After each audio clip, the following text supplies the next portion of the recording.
Então, seguindo aí, né? Vamos lá, localhost barra 4200 é a porta que geralmente ele dá para que nós possamos acessar, beleza, o nosso projeto. Então, vou lá, localhost, a porta 4000, aliás, não é barra, né? Vai ser 2 pontos, vamos verificar aqui, ó. Localhost 2 pontos 4200. Pronto, que é a porta do nosso servidor.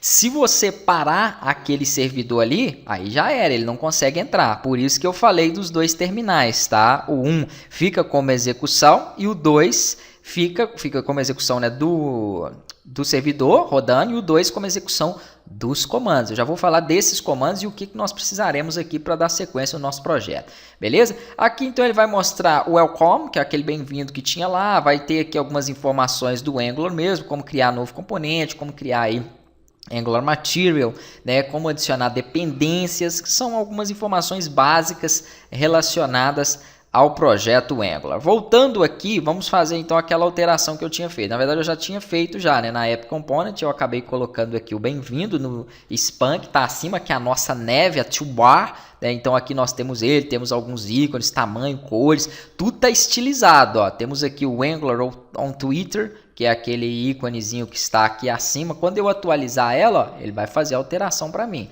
Vamos verificar aqui, ó. Ah, perdão. Eu fiz a mudança, vamos avaliar o seguinte. Eu fiz a mudança aqui, ó, no meu App Component. Vou dar um Ctrl S para ele poder salvar essa alteração, né? E aí sim, vamos lá, ele já atualiza automaticamente. Nem precisei de renderizar, porque como ele está rodando, ele fica mandando, né, um ping ao servidor. Então, quando você trocar lá, ele também vai alterar aqui, beleza? Agora, como que são feitas essas chamadas? Como que ele renderiza essa página appcomponent.html, né? O que tem dentro dessa página aqui? Como que ele está chamando ela? Vamos entender o seguinte.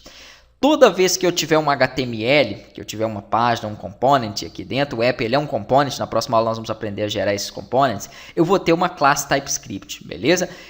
Normalmente eu tenho 4 arquivos. Esse spec é só para teste, então se você não quiser gerar ele, é possível, tá? Nós não gerarmos. Então pode ser que alguns projetos que vocês abram não tenham ele, mas o CSS, o HTML, o TypeScript e o módulo vão ter, porque são obrigatórios. Eu vou abrir aqui o meu TypeScript, né? Vamos abrir a classe, e aqui você vai ver o seguinte, ele tem primeiro o selector é o nome desse elemento.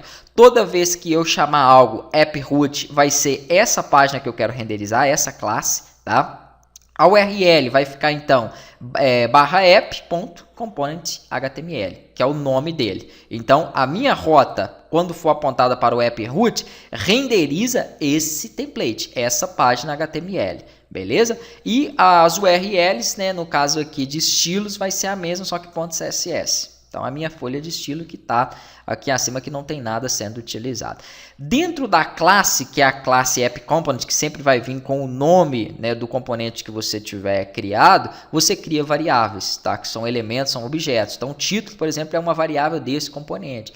Essa variável, por sua vez, pode ser chamada aqui dentro do HTML, né? Para chamar ela, eu tenho que colocar, então, duas chaves para abrir, 2 chaves para fechar e o nome dela ali dentro. Beleza, mas e aí, como estão configuradas essas rotas? Aqui dentro do nosso projeto, nós vimos aqui a pasta do app, que é, né, um dos componentes, o único componente que nós temos aqui dentro, mas nós temos aqui a pasta de arquivos externos, nós temos a pasta de atualizações que são os environments, tá? Que então se eu tiver que colocar alguma informação, ambiente de produção, alguma atualização, vai ser dentro desse TypeScript aqui, dentro desse arquivo que eu vou estar inserindo. Aqui eu tenho a página principal, a index.html, se está carregando esse app, tem que ter uma referência aqui dentro, ó. E que referência é essa? O AppRoot. Lembrem que eu falei com vocês que quando for chamado esse nome, ele vai saber qual template renderizar? É por isso. Na index.html, dentro do corpo da página, do body, que é uma estrutura em HTML5, conforme vocês podem ver, ele está chamando, e olha como é feita a chamada aí, ó.